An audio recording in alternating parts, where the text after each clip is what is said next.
Šį kartą Vilniuje į daugiabutį skubama ne dėl gaisro.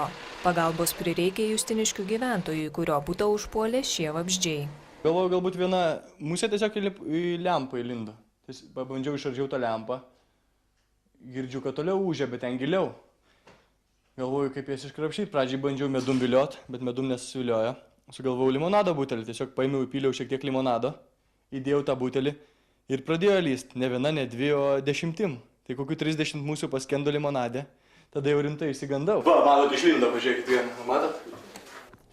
Vaikinas nuo širšių bandė gelbėtis pats. Kovojo 2 savaitės, tačiau širšių bute nemažėjo. Tenka kviesti specialiasias tarnybas. Viduje yra prikurkšti nuodai, įtanitas skylės. Dabar, kai širšės, jeigu jos iki ten ateis, jos iškart paklius ant tų nuodų. Ir apkrės kitas. Ir taip po truputį įsinaikins visas jau jų lizdas. Anot specialistų, tai viena sudėtingesnių operacijų. Dažnai pakanka užpurkšti nuodų ant širšių lizdo kambaryje ir įkyrus vabzdžiai išnyksta. Tačiau pasitaiko, kad kenkėjų kontrolės darbuotojams tenka ardyti lentas, stogus. Nu, jau šitam name ne. Jau jie išgelbėti. Šiais metais gali būti ramus. Kitais metais, kas ten žino, gali būti ir po balkonų kur nors atsirasti. Bent jau šitose vietose tai jų nebus.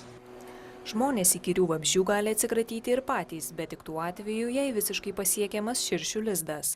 Jei vabzdžius pasiekti sunkiau, patariama nerizikuoti ir kviesti kenkėjų naikinimo tarnybą.